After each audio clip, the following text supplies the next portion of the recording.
mad, dude. Football cards, we're here to light the fire. Spitting facts and stats, you know we never tire. Bringing the heat up, that passion won't retire. Busting through the mic, our voices never expire.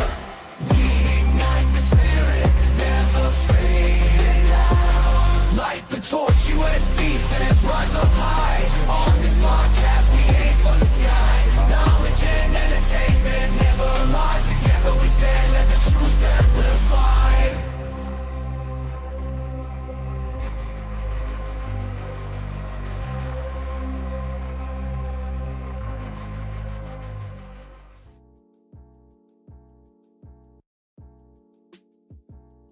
What's going on, Trojan fans? Welcome back to another live episode of the Light the Torch podcast. The day before Memorial Day, so definitely give a shout out to the thoughts and prayers and everything for the troops that have served in the war and anyone that any loved ones that have served in the war that have passed away. So definitely shout outs to all the troops. But yep, we have a great show coming up today because we've got a lot of just news that's been coming in with our recruits. So we'll dive into that a little bit later into the show. And then we also got some Lincoln Riley interview where he talks to Jaden Mayava, where USC should have some optimism when it comes to Jaden Mayava's quarterback play. So, and we got some recruiting updates. So we got all of that on today's show. So let's go ahead and introduce the boys. So to my right, we got Mr. B. Jones. How's it going, B. Jones? Right on. All right, and then we also got Guns in the bottom right corner. How's it going, Guns? Doing good, fight on. All right, and then also Raul, the man, the myth, the legend, the king of the streets, Mr. Raul Flores. Fight on, fellas. See how Bucky Chen does you, bro? I know, right? He cuts you off and then gives you the biggest intro. Yeah. He puts me off in my intro. Apparently, I'm the only one getting paid. Yeah, I think Raul's the only one that gets paid out of all of us. So. But yeah, so all right. First off, I do actually want to. I want everyone to give their thoughts and prayers out to Julian Flemings. Him and his girlfriend suffered a tragic accident where she ended up passing away, and he's had some serious injuries. So. Thoughts goes out to him and his family and friends, and hopefully you guys can go ahead and give some thoughts and prayers out to him. But definitely a sad situation going on with him. So, and then also one of our recruits, I think his uncle passed away, right? Talanoa Ili's uncle passed away. He seemed like he was a local legend out here. So rest in peace to him as well, and prayers to all your guys' family. All right. So let's go ahead and what do we want to start with today? Do we want to start with the recruits that have been shutting down their recruitment? Like we just been having an uptick of recruits that have been just coming out publicly, and I feel like that kind of talks to the kind of culture that USC is building at this point with how things are going with that. So let's go ahead and start off with that actually. So. What recruits have we had shut down their recruitment? Guns? Do you have a list of all the recruits? Don't have a full list. I mean, I know, Sean Alston's, has announced it publicly. Tron Baker, Tom, Jamian Winfield. Yeah.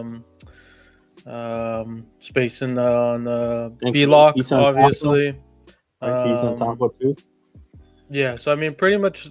It seems like everyone is pretty much shutting it down, publicly or not publicly, if you don't want, with whatnot. But from what I've heard, I mean, maybe there's one or two people out there still deciding if they're wanting to shut it down or continue with their visits. And maybe those people were Jamian Winfield and Tron Baker, just from the recent, shutting down on, I don't know. Seems like pretty much everyone from the committed classes so far is shutting it down, getting that culture going, hanging out, talking to each other. It's great to see. Yeah, see, I feel like back, like I don't think we've had this many recruits have publicly come out and saying that they're shutting things down. Or at least if it has been, it's been a while since we've had recruits saying that openly. But it's good to see that they're just like really wanting to lock it down and just want to focus on their senior year. Like it's good to see that Jamie has done that. The number one defensive lineman in Texas, so it's good that we have him locked down. So, but yeah, what do you think, B. Jones?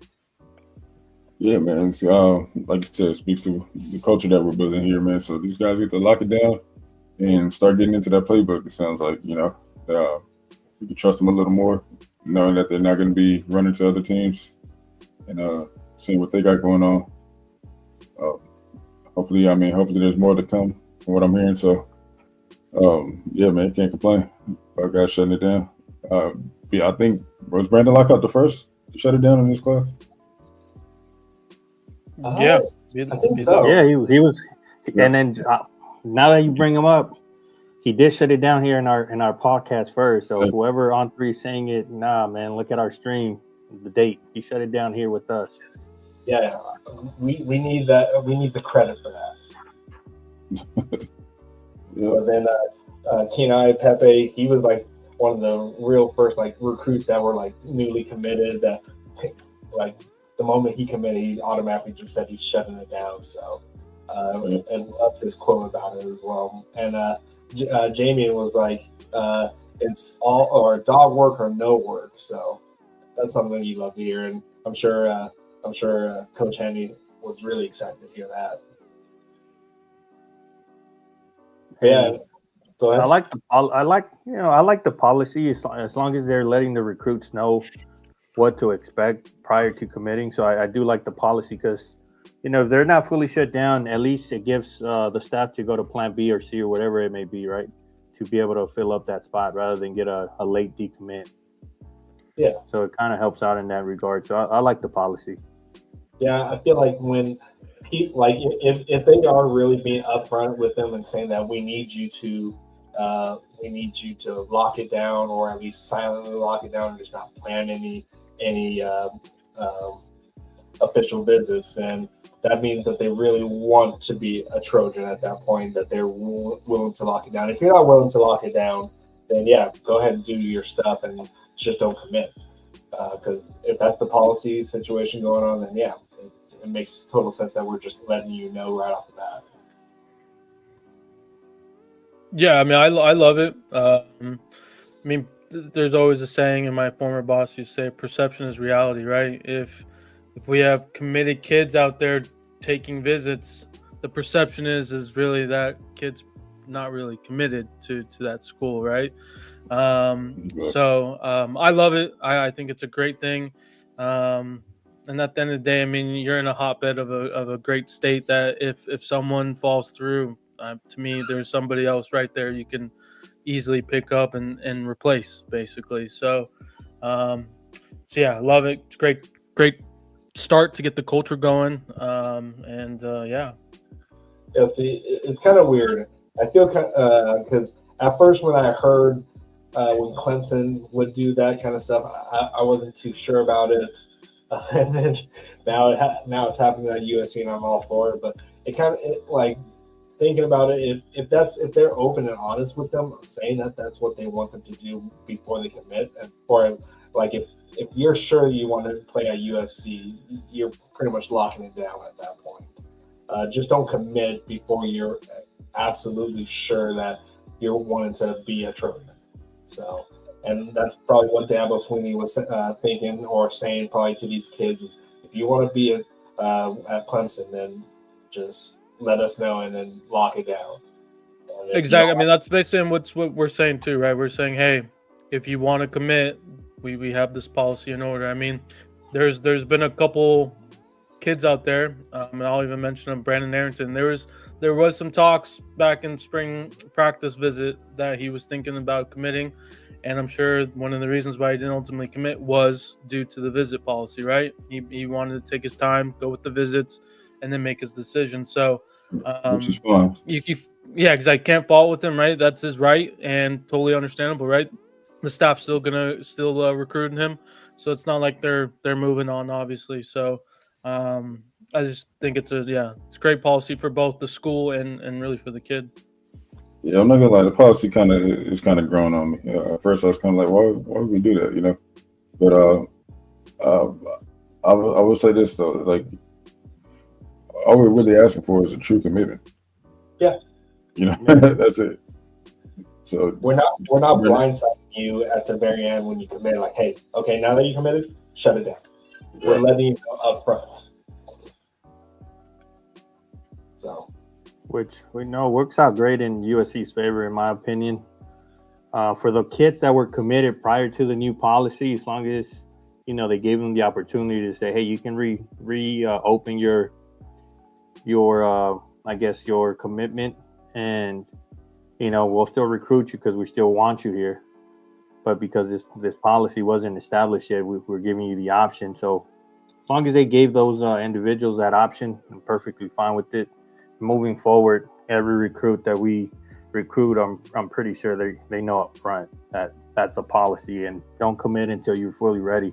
Kind of like you mentioned, Arrington, him not committing. If he was thinking of committing prior, good for him. Take your time, make sure that you really want to commit to a certain school before you do. That's something I've been saying in the past. Don't commit until you're really ready to shut it down. Yeah.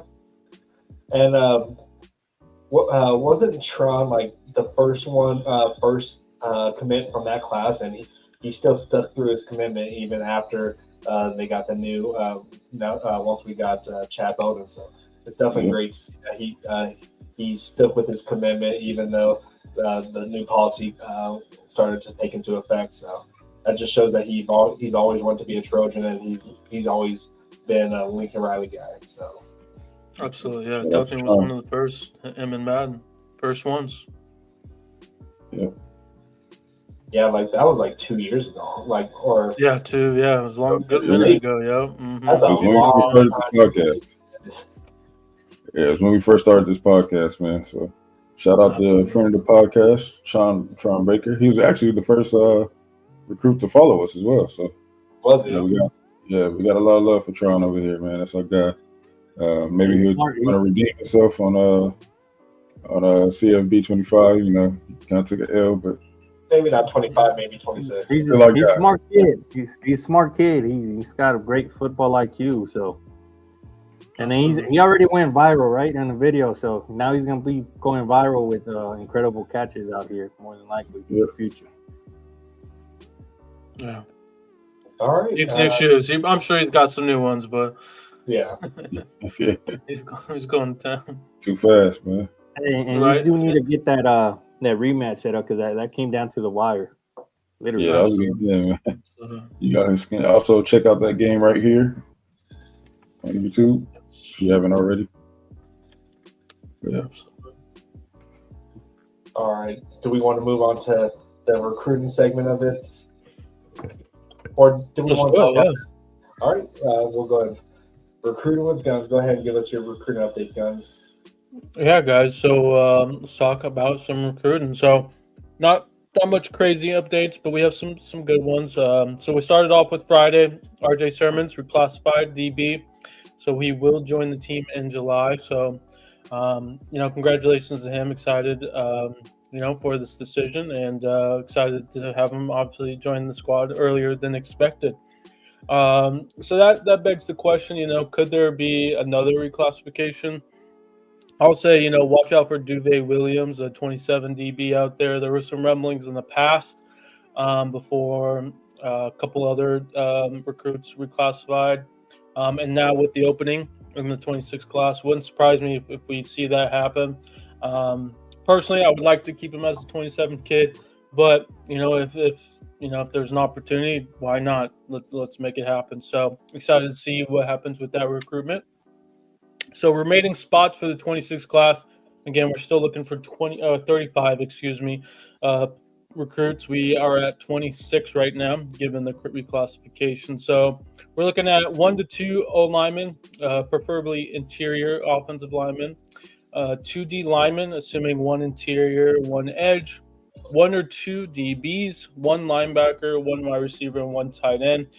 Personally, I could see more than one wide receiver and one tight end, just my thoughts and what I've read in the past. But, the staff could be changing their mind on just having one.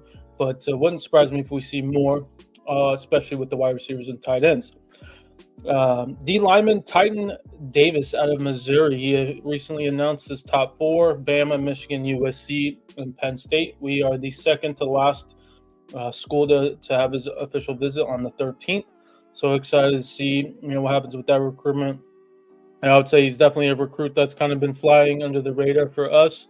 But he's definitely a talented kid. And again, we're looking for another defensive lineman. And then lastly, expect to see the rest of the 25 class to get on campus within the next month.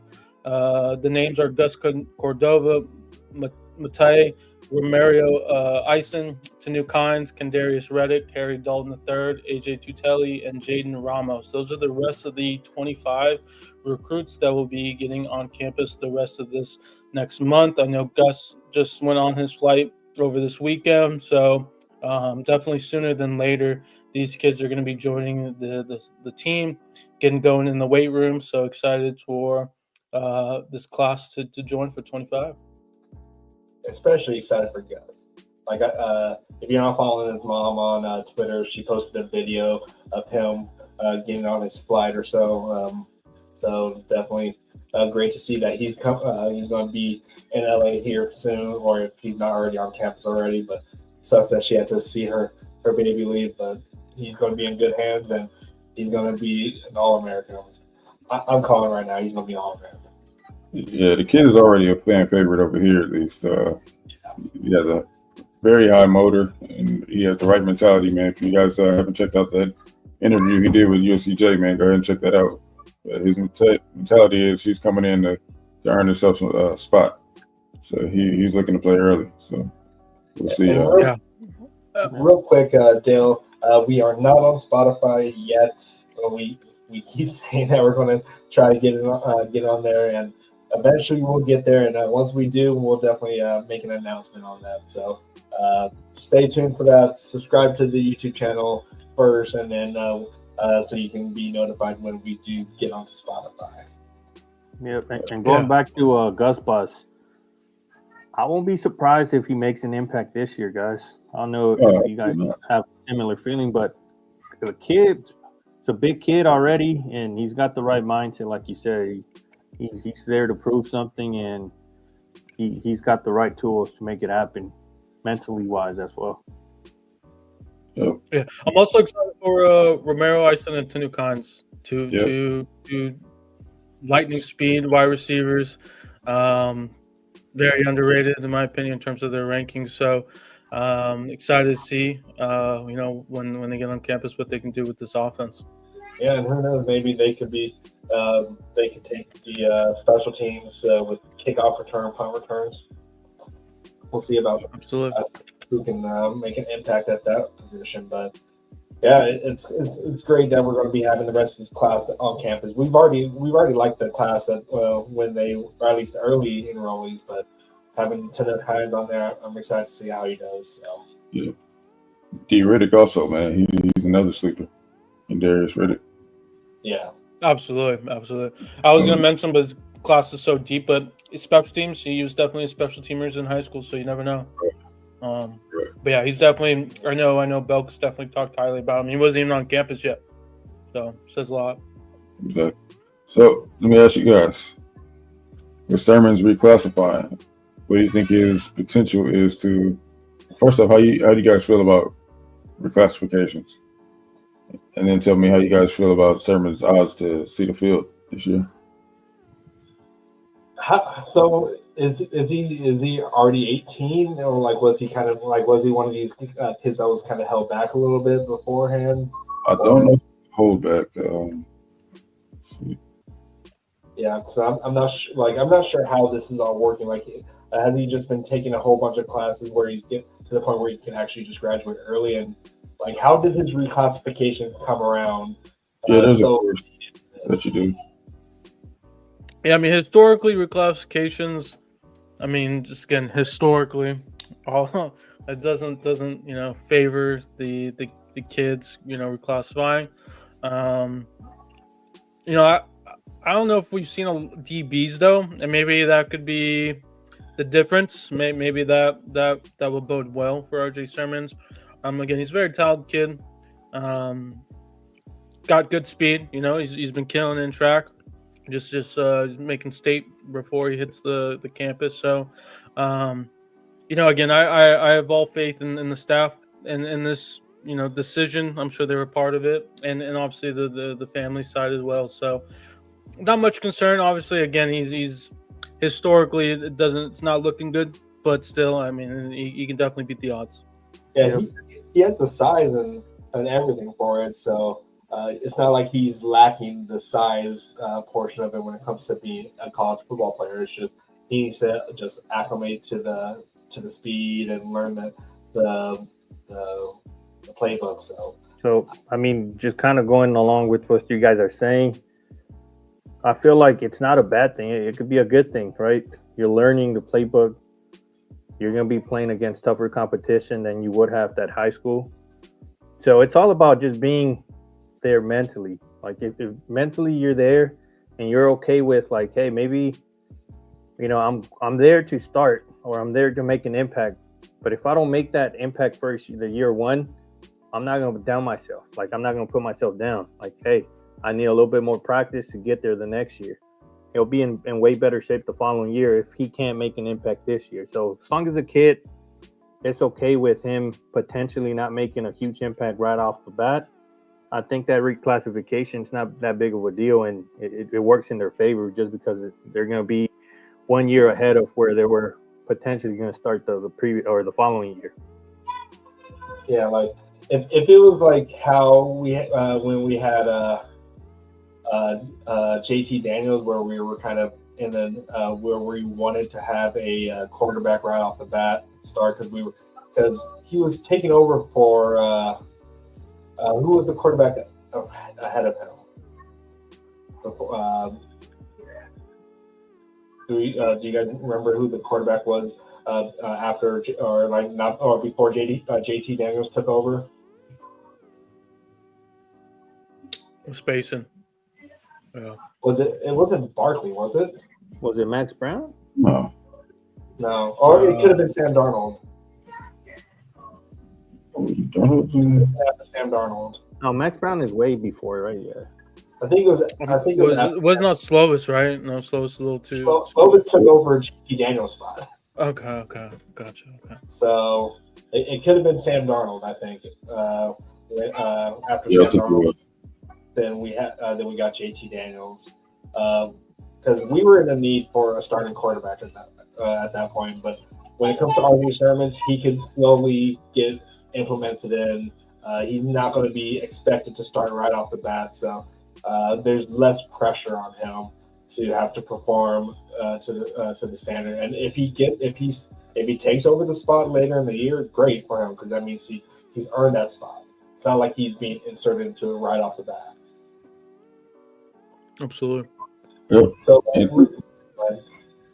yeah, I have no problem with classifications for a simple fact that even if he redshirts this year, he'll still be able to graduate with his original class. Yeah. You know what I'm saying? So there's really no loss. If he's not ready, cool. Redshirt him, then he'll be ready next year. And he'll be like, he's coming in as a true freshman with his original class. So really not a big risk in my opinion. But like you mentioned earlier, Guns, as far as reclassifications and the numbers, the statistics, I think that's more so bigger bodies, skill positions. I think you'll be okay for the most part, So with DBs and things like that, we'll see how it plays out. But the guy looks ready physically, man. So I think it's just the mental. Yeah. So I think the cool thing is that he's going to be with his brother.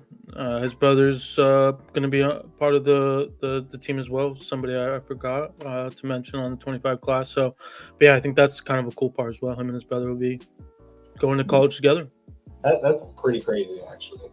I think that you guys can pretty much graduate at the same time as each other. But also think about Jakeem Thanos. Right. He's an early enrolling, and he already, like from what B. Jones and Rolo says, he definitely looks the part already. So That boy's ready now. I'm not worried about That Jakeem. boy is ready. The He dude, doesn't. has, Yeah. the dude He already doesn't has. even- What? Yeah, I was gonna say he doesn't even have to wait till the season to start. He's ready. Like if the season started a month ago, he would have been ready.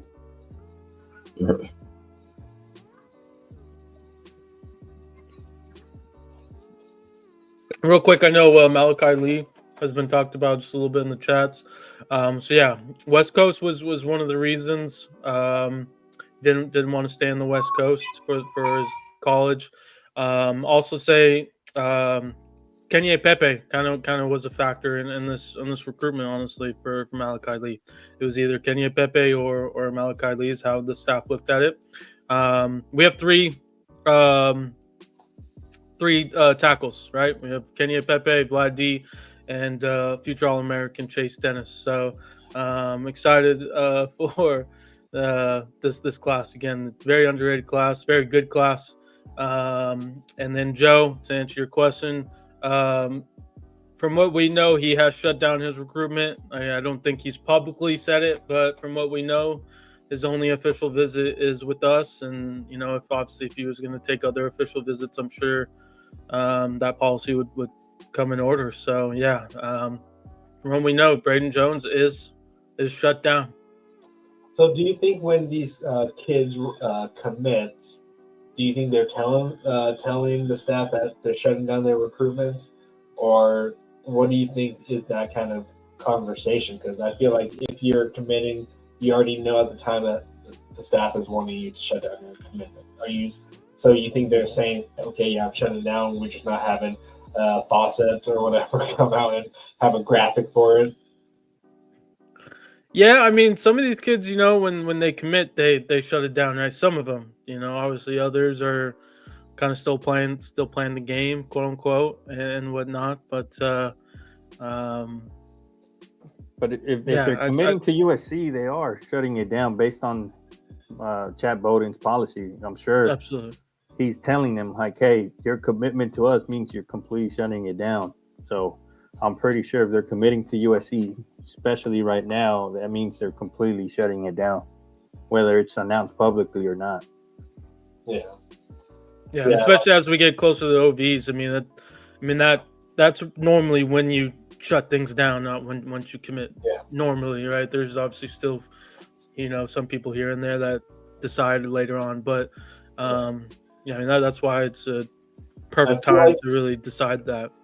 I feel like if we see some of our recruits on like these little graphics of saying, "Oh, they set up an official visit," then it could probably not look too good for USC at that point. If they committed at the time that Chad Bowden has been a GM for us, then we can be like, what's going on with that if they're having an official visit late in the year or like to a rival team or whatever. So that's the only time I can feel like now that we should be worried about that player. Right. Like if Braden Jones came out and said that he has an official visit to whatever teams, then right. It kind of worrisome at that point. Right. And then to answer your question, BC, earlier, it was Sam Darnold. Oh, it was okay. Oh, okay. Yeah, and plus, like when it comes to the offensive tackle situation with Malachi Lee, we still have a lot of. We have Alex Payne as well with Aaron. Exactly. Yeah. So exactly. We're kind of stacked right now, so that we have 2 that are incoming right now, or probably more if I'm forgetting some people. But we have some coming in the 2025 class that are really good. They were really high-profile recruits. And then Elijah Bacona is a very underrated kid. I mean, huge kid. I think B. Jones can attest to that. But I think he's somebody that can surprise us in the future. So, what'd you say about Chan? I just said you really want to say something about him right now. Yeah, he's a big kid, man. Yeah. Very big kid. I'm telling you, he dwarfed Elijah Page. So that went viral for USC. Who are you talking about, Vicona? Yeah. Yeah, that guy is big, man. That kid is big. Yeah, like what did they have him listed? 6'7", 6'7"? 6'8", yeah. He can move too. Yeah, he went up those bleachers like nothing, man. Yeah, they have him at 6'8", 370 at least from what Humphrey says. Yeah. I'm sure he may have lost some weight being in the weight room, but Well, he plays some basketball, so his footwork is should be good. when was the last time we had someone this big? Banner, right? Yeah, Zach Banner. Yeah. Yeah, Zach Banner was a big dude, and he ended up playing with Pittsburgh for a little bit, right, Jones?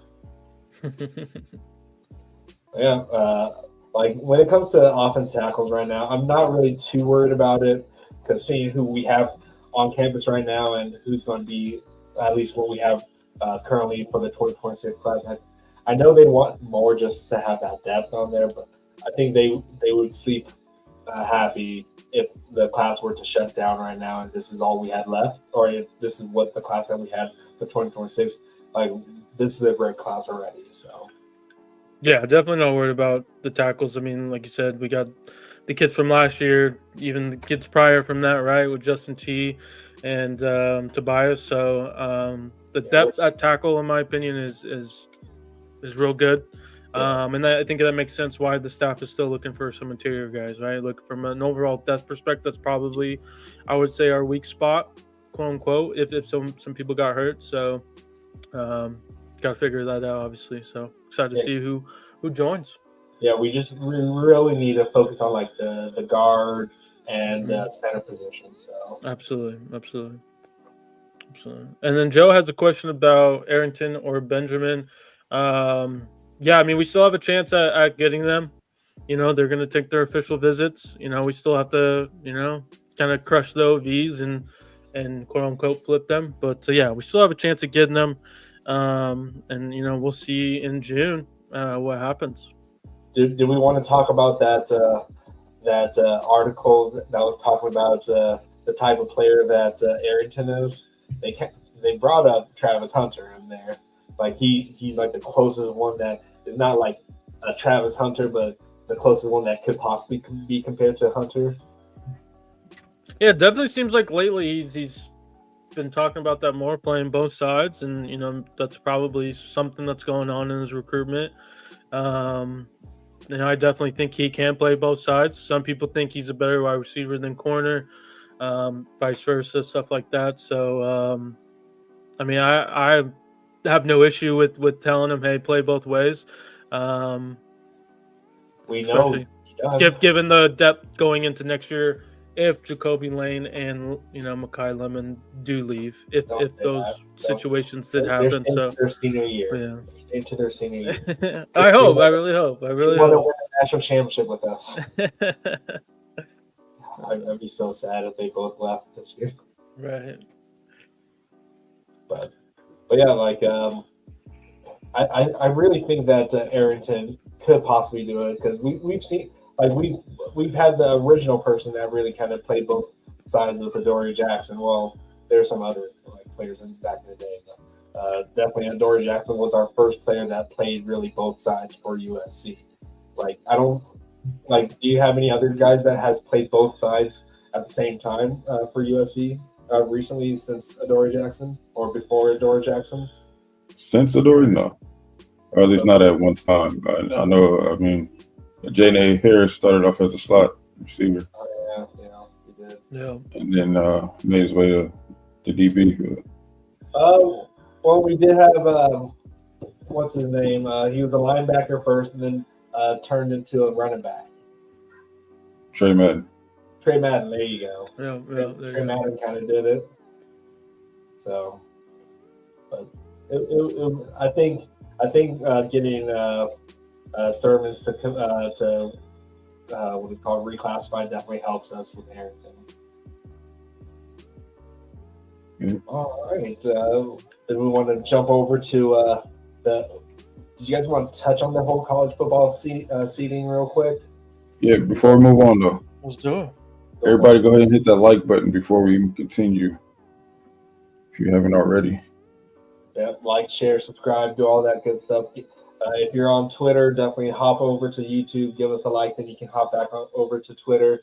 We need that engagement so more USC fans can be introduced to Light the Torch podcast, which I found out just recently that my mom has a boss that her brother-in-law was a former Trojan for he was a fullback in the 90s, and then his dad was all American offensive lineman who was a first round draft pick to the Jets. I'm blanking on his name right now. I'm looking at what my mom was saying, but hopefully we might be able to get him as a Marvin Powell. Marvin Powell the third. So, my mom's going to give him my number, so we might have him on the show eventually. So, and he's a fan of the podcast. So if you're watching right now, definitely put it in the chat, and maybe we can get you on here. So, if you're watching right now, please forgive BC. He's not great with names. Yeah, I have the mind of like a 80-year-old, so it's okay. You have a fish. Yeah, Marvin Powell the third. So, all right. Shout out to B James, man. All right. Let's briefly touch on this here. College football playoff seeding has changed. So, Raul, you kind of brought this up to our attention. So, go ahead and talk about that a little bit. I mean, I don't know all the details, but I do know that this is going to be the first year that they're going to implement this policy change where it's going to be whoever's ranked 1 through 12. That's going to be the playoff seeding for the college football playoffs this year, instead of, if you win the conference championship or whatnot, it may impact on how you're seeded. What is this rule called again? Straight seeding. No, but no. What was the rule that you named it, Raul? I didn't name it. They said it themselves. Oregon fans call it the Oregon rule, but I agree with them. Right? It's the Oregon rule because they're afraid of real competition. They're talking about how they got screwed over by Ohio State last year, and they had the toughest schedule to make it into the national championship game. Guess what? It happens. If you're in the playoffs, you're going to face good teams no matter what. So if you guys want to call it the Oregon rule, go ahead. I don't get what they were expecting. Did they expect to get like an easy team? Like, you're in the playoffs for a reason. So. Yeah, I'm gonna share my screen real quick just to show the kind of what it looked like from last year. So hopefully you guys remember. Perfect. So this is what it would look like again based off the seating that Raul mentioned. So it'd be just a little different, right? Like Oregon wouldn't have faced Ohio State off the bat. First off, Penn State wouldn't have played Boise State. Georgia wouldn't have played Notre Dame, I think. And then like Texas. Texas actually seems like if Arizona State would have beat Ohio State, then there actually would have been the same teams basically. So Texas kind of quote unquote got screwed, if you want to say that. But anyway, this is kind of what it would look like again based on last year's seeding. Okay, so Georgia would have been they would have got a first round bye, same with Penn State, and that would have been an interesting game, the Ohio State and Arizona State game. I think that would have been fun. SMU might have been able to actually beat Tennessee. Yeah, that would have been a good matchup. SMU Tennessee. I think Indiana Boise State would have been a good matchup. I think like the first rounds actually maybe would have been better than what truly happened. Yeah, because first four will still have first round bye though. Yeah. So who do you think would have won out of Indiana and Boise State? Oh, yeah. I'm gonna give it to Boise. You give it to Boise? They were more battle tested. I think Clemson could have beat Notre Dame,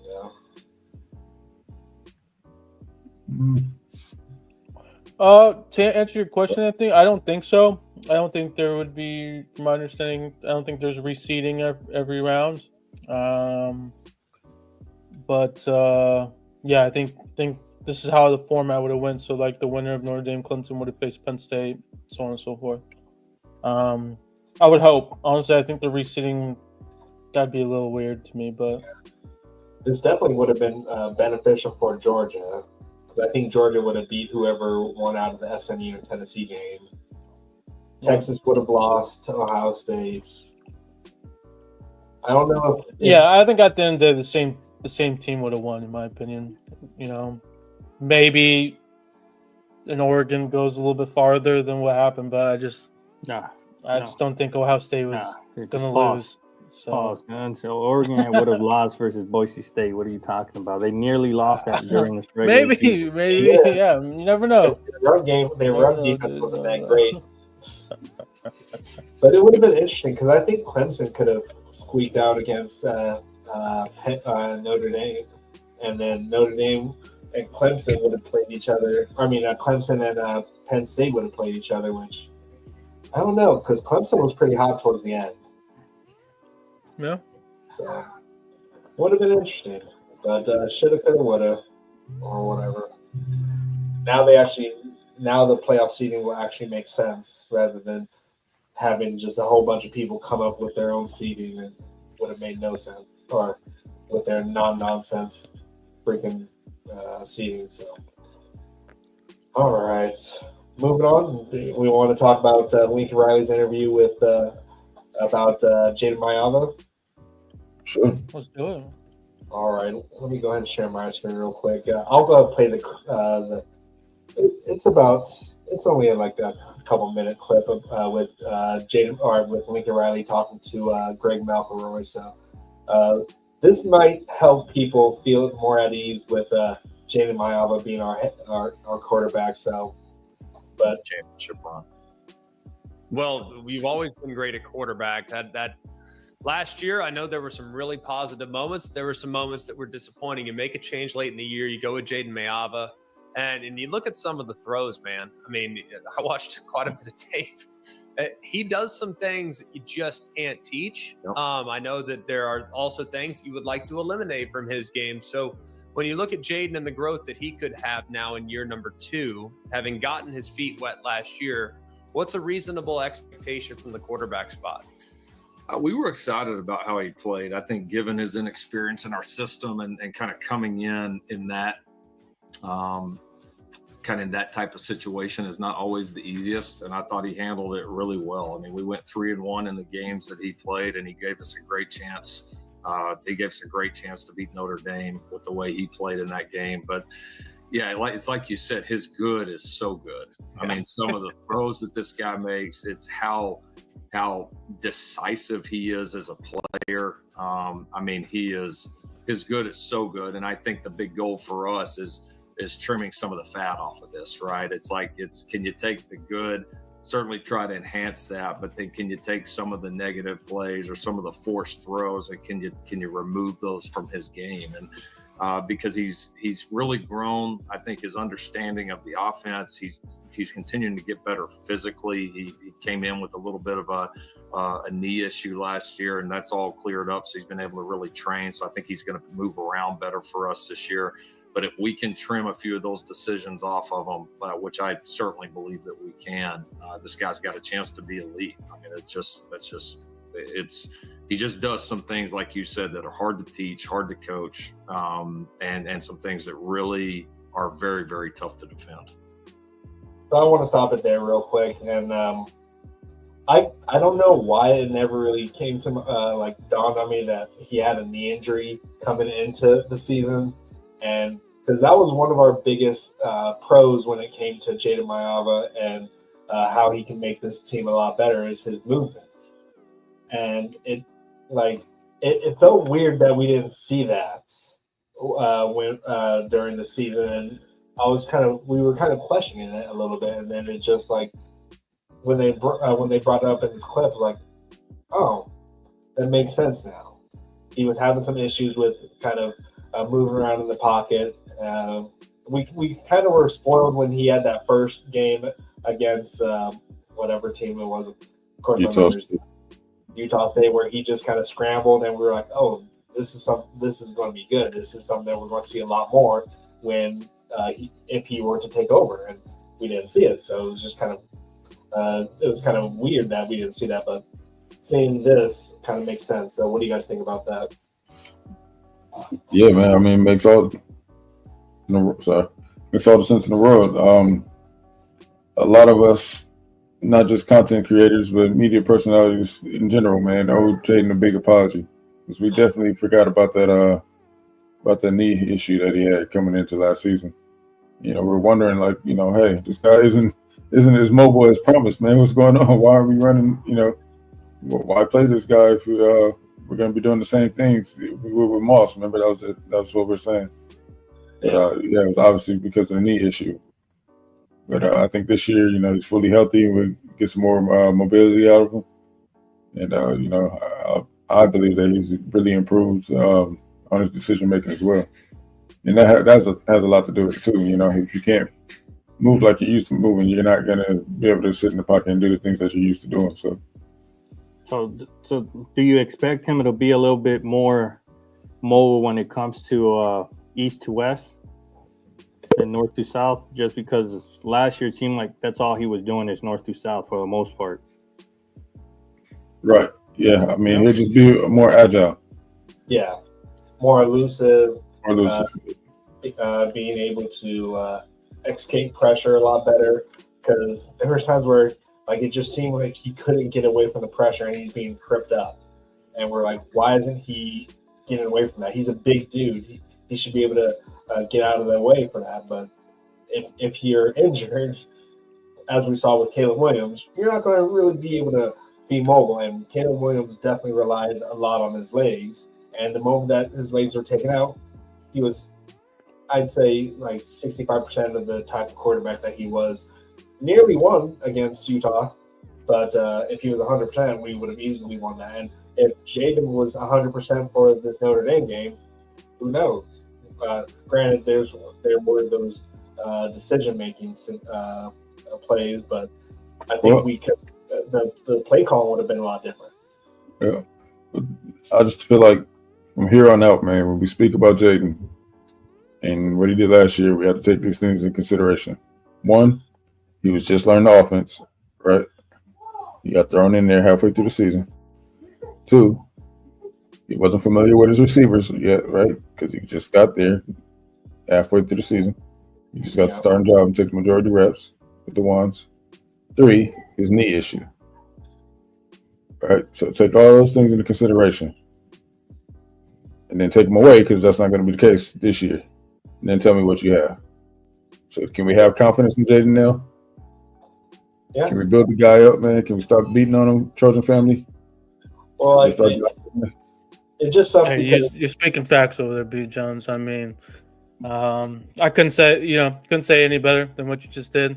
But I just think a lot of people don't really realize the difficulty of what he did coming in right into a season at the end of the year. And again, at the end of the day, regardless of his mishaps, he went 3-1. Yeah, he got us to a bowl game. Okay, Exactly. I truthfully can't say that with if we kept with the same quarterback. I think there would have been the same issues and whatnot. So he got us to that bowl game, and he won us that bowl game. Yeah, he did. And he almost beat the team that was in the national championship game. Like that was probably the hardest that anyone has ever played Notre Dame, except for the time that they lost. And Jaden Maiava pretty much stretched them around the field, and just a few couple of decisions that we're away from that, because we were in the red zone, we were on their side of the field, getting ready to score, and he just poor decisions. And who knows? Lincoln Riley probably would have called a little bit more RPO if he was healthy and he could make those kind of plays with his feet. And so, and remember, we lost Woody Marks like at the beginning of that game. Wow, I forgot about that. Yeah. Yeah. So that would have been a whole different ball game if Woody Marks was playing that game. Not only that, but let's just say this: the team some of the players could have potentially been checked out already as well, and we kept it that close. So I'm telling you guys, that might have been. We know that they were. No, we know that they were, but what does that tell you? We kept it close, even with all of those things going against us, and we kept it close. Yeah. And real quick, before I start this again, I need everyone here to learn how to spell his last name. Okay, it's Maiava, not Maiva, not Maiva, Maiava. But all you gotta do is just sound it out, just like my last name, Yamamoto. Just sound it out. Hooked on phonics. Maiava. All right, so let's go ahead. Let's finish this. I was just gonna say, let's finish this clip real quick, and then we'll talk about everything else from here because we're at the 50-minute mark. Yeah, just some of the placement on throws is like, goodness gracious. Like, I wouldn't even think to throw that. And yeah, he pulls it off. Yeah. And there were a bunch of them, too, against good defenses. You referenced Notre Dame. That was a big-time pass defense. And then he did a lot of good things in that. But you referenced trimming the fat and making the proper decision. When you have a guy that's that gifted and that natural and can do some special things, you don't want to take away his playmaking ability naturally. So how do you balance the messaging to a guy like that? Like, all right, hey, that was too much.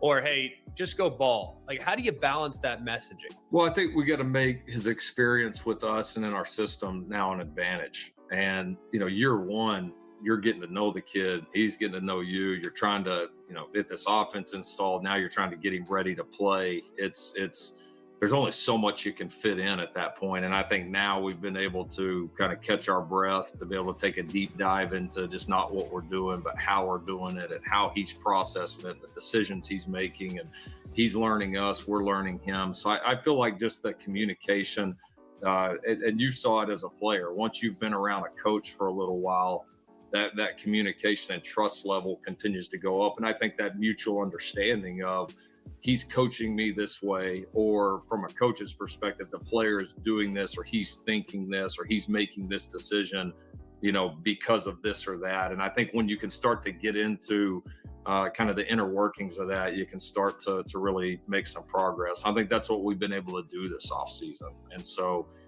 he's really competitive. He works really hard at it. And I just have zero reason to believe that won't be something he can make a big step on. I look at. All right, so it shows that Lincoln Riley has a lot of confidence right now in Jaden Maiava, to the point where he's already announced him as the starter without a doubt. So when the quarterback guru announces that you're going to be the starting quarterback early on, before even the fall, that's when you know that he's had some growth. So what do you guys think about the rest of what he was saying?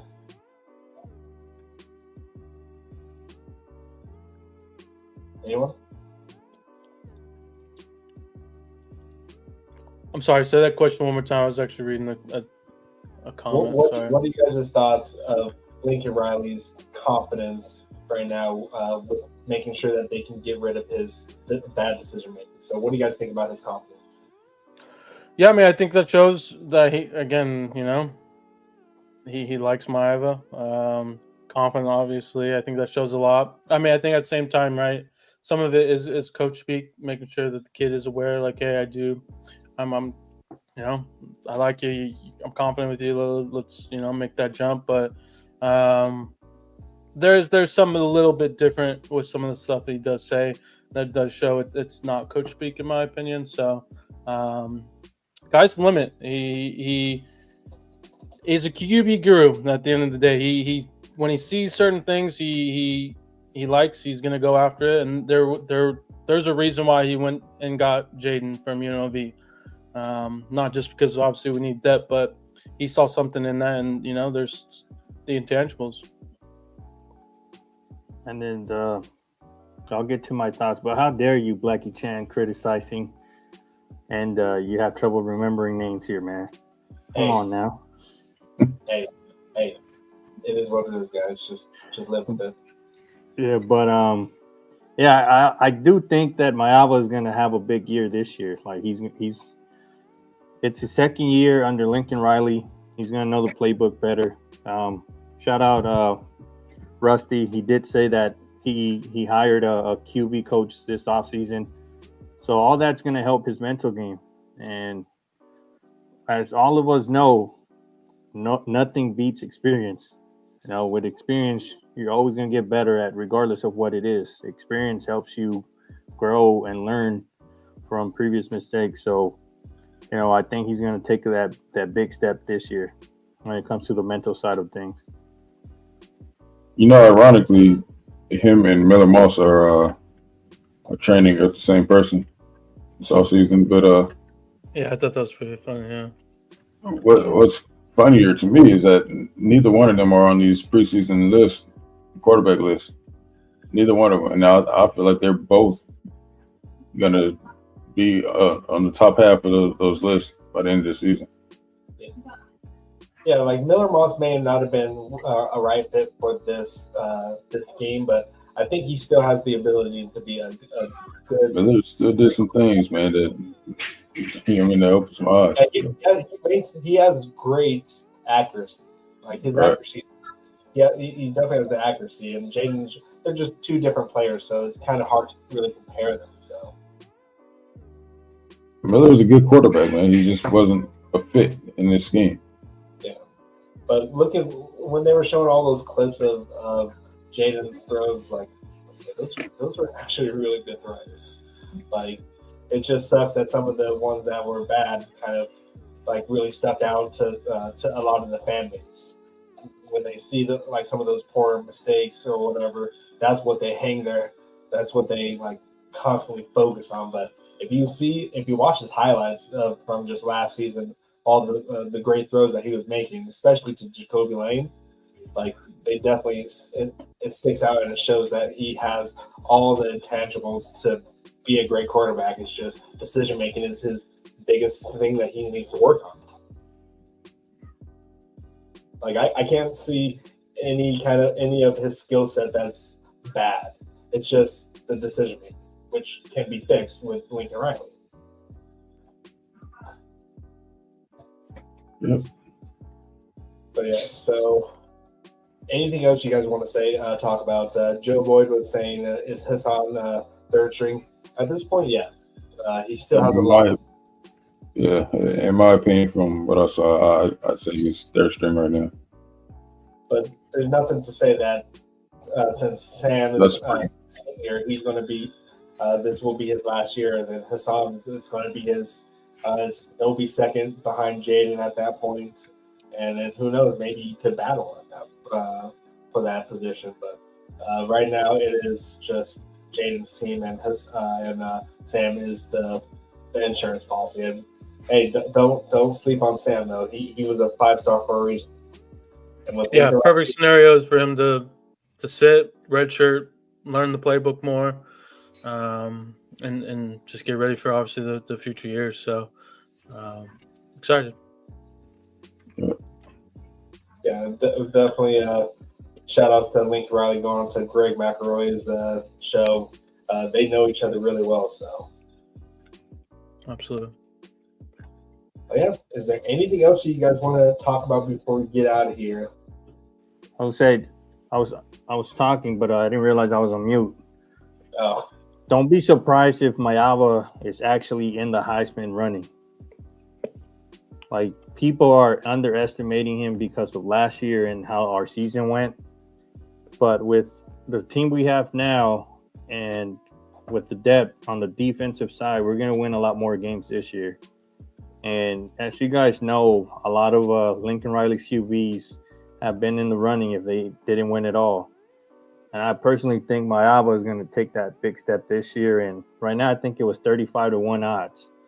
I'm going to at least I'll get $50 on that. And it's worse now, just letting you know. It's worse now? Yeah. It's worse, like as in like it's 40-1, or do you mean like the odds are worse? The odds are worse, 60-1. 60? Oh yeah, I'll take that for sure. 60-1? Yeah, I'm buying that for sure, man. Yeah. Well, he definitely has some great games to really kind of get back into like the games be the first 3 games should be helping him also continue to get his chemistry down with the wide receivers. So he'll definitely be ready for that Illinois and the Michigan game. So, and if he can start moving and if he can really run that RPO offense that Lincoln Riley does, then I definitely see us winning a lot more games, of course, than last year, and even making it to the playoffs or even winning the Big Ten. So who knows? Because the defense is, of course, going to be a lot better this year. So it's just where is the offense at? Right. But, all right. I have a question. Who's the favorite for Heisman? I'm assuming Manning. Probably Arch. Like, nothing against the kid. Like, I'm sure he's gonna be a talented kid, but like he's getting way too much love for him not really doing anything yet. Just give me a minute here. He hasn't really done anything. He's already being like appointed the number 1 pick next year. Maybe NFL no, actually, it could also be the quarterback from Clemson. What's his name? Yeah, Cade. Yeah, so Arch is number 1. Cade's number 2. Yeah. Garrett's technically tied with Cade. You guys will like this one. Julian Sayin is 4th, tied with Jeremiah Smith. Wait, what? Yeah, that's why I said you guys will like that one. You guys will like this one. Dante Moore is plus 1,800, so 18-1. So that's 1, 2, 3, 4, 5, 6, 7, 8. He's top 8. He's the top 10 basically. Did they ask you when you played at UCLA? Huh? Granted, it's UCLA, but Dante, really? Yeah. Julian? I mean, I'm not gonna put Dante Moore down because it was his first freshman year, so the kid could potentially be good. Who knows if he'll step up this year or not? But like the disrespect on like Mayava, he's actually been proven, and he did good at UNLV. He didn't do bad last year with us, and this USC team is gonna be a lot better. For us to be 60-1, that's crazy. Where's Garrett Nussmeier at? Jaden? What happened? No, Garrett. Wait, who again? The LSU quarterback? LSU? Yeah. Yeah, he's tied with Cade. He's top 2, top 3. Dude, he's a good quarterback too. I'll give him absolutely. Who's their wide receiver? All right, I'm gonna put you guys in the spot before we get out of here. Okay. Does Mayabo finish in the top 10 in the Heisman running? I want an honest answer from you guys. You know my answer already. I'm gonna say yeah. Top 10, yes. Consider our schedule. Consider our receivers. Yeah, receivers, and he has a good running back. And top 10, yeah. Top 10, yeah. I think top 10. Top 5, that would be a harder question, I feel like. Yeah, I agree. Yeah. BJ, okay. BJ thinks I say top. I think he's gonna be a Heisman winner if you ask me. Damn, you guys are drinking something. You guys are, okay. Nah, I mean, I just feel like he's gonna be in the running for it. I don't know if he'll win it, but 60-1 odds. I even like that even more. So I'll definitely put some money on that. But I could see him finishing in the top or being in the semi finals when it comes to like the rankings for it. Honestly, I wouldn't be surprised if Jacoby Lane or Makai Lemon ended up higher than him. So, but what about you, B. Jones? Did you give your answer? Did you say yes? The top 10? I did. I said yeah.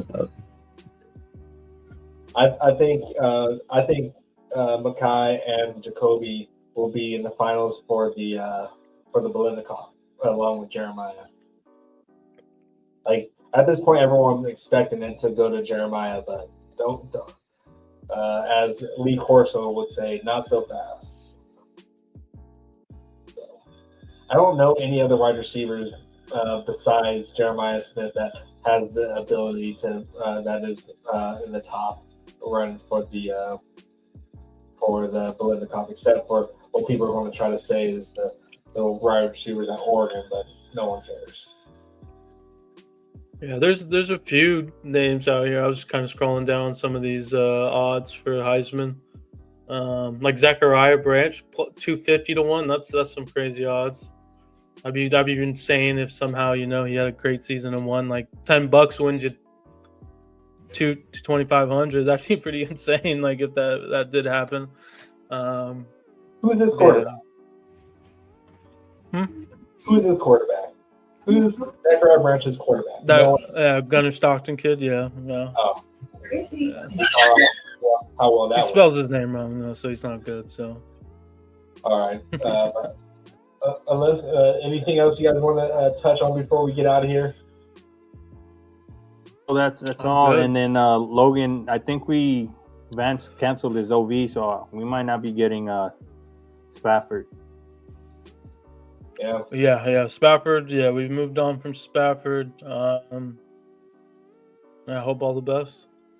It looks like are we focusing on the Vegas Madden from Bishop Gorman? No, he's at Bosco. Oh, Bosco, sorry. Madden, remember, get it right, B. Blackie Chan. B. Jones? Oh, so B. Jones. Get it right, B. Jones. I was gonna say BC, but no, he said B. Jones. No, I'll say B. The full name. He's pretty much. Yeah, that's fine, but I'm not the one that forgets names all the time. So do you think he's getting ready to get it right, Blackie Chan. You're the one calling out the people for the spelling. I'm just saying you got to remember where these kids are from. You guys expect it from me. That's it.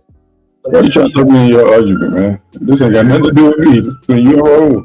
See, are you going to get mad at Raul for getting us mixed up? Am I going to get mad at what? At Raul for getting us mixed up. How do you mix up anything? You got us mixed up. I know. No.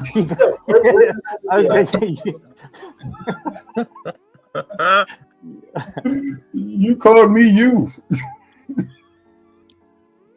I also give myself compliments. What do you think? All right, with that being said, guys, come on. Let's wrap it up here, guys. All right, we're going to get out of here, and hopefully I'll look into getting us on Spotify here sometime tonight or so. But yeah, like, share, subscribe, do all that good stuff.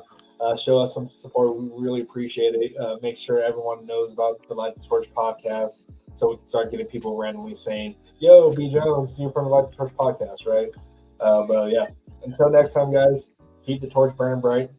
Fight on. Fight on. Fight on.